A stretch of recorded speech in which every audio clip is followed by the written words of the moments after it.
Hello friends, welcome back to my YouTube channel. इस video में हम एक ऐसा टॉपिक पढ़ने वाले हैं जो आपके लिए 6th to 12th तो इम्पोर्टेंट होता ही है, साथ ही सभी कॉम्पिटिटिव एग्जाम्स के लिए भी बहुत इंपॉर्टेंट होता है। हम बात कर रहे हैं इंडियन इकोनॉमी की, यानी कि भारतीय अर्थव्यवस्था की, जो कि कॉम्पिटिशन एग्जाम्स के लिए भी बहुत इंपॉर्टेंट है। तो चलिए शुरुआत करते हैं।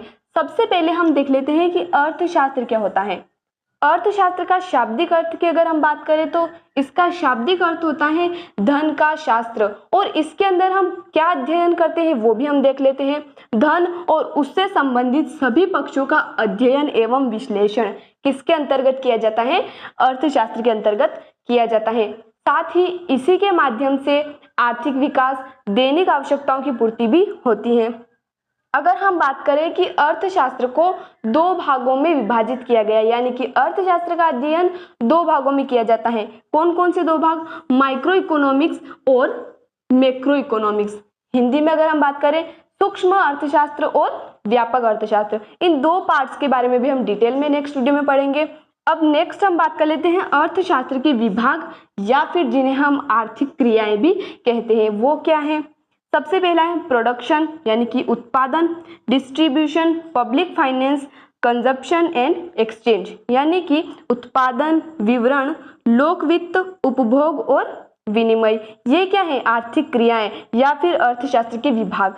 अगर हम बात करें एक और टॉपिक की, यानी कि मॉडर्न इकोनॉमिक्स की, यानी कि आधुनिक अर्थशास्त्र की, तो उसमें परंपरागत क्षेत्रों के अध्ययन के साथ हम कुछ नए कॉन्सेप्ट का भी अध्ययन करते हैं, जैसे कि रिवेन्यू, राजस्व, जन कल्याण यानी कि वेलफेयर, अंतरराष्ट्रीय व्यापार, इंटरनेशनल ट्रेड,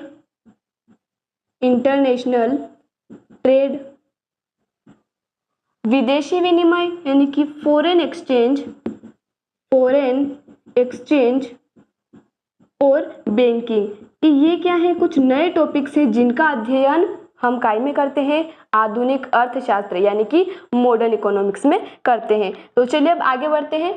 अब अगर यहाँ पर हम बात करें कि अर्थशास्त्र की परिभाषा के संबंध में विद्वानों के क्या क्या मत थे, तो सबसे पहले हम बात कर लेते हैं अल्फ्रेड मार्शल की, जिनके अनुसार मनुष्य के व्यवहार का अध्ययन ही क्या है? अर्थशास्त्र है, यानी कि स्टडी ऑफ ह्यूमन बिहेवियर ही क्या है? अर्थशास्त्र, अकॉर्डिंग टू अल्फ्रेड मार्शल। अगर हम बात करें एडम स्मिथ की, जिन्हें अर्थशास्त्र का जनक भी कहा जाता है, उनके अनुसार धन का विज्ञान यानी कि science of wealth, science of money, ये ही क्या है? अर्थशास्त्र है।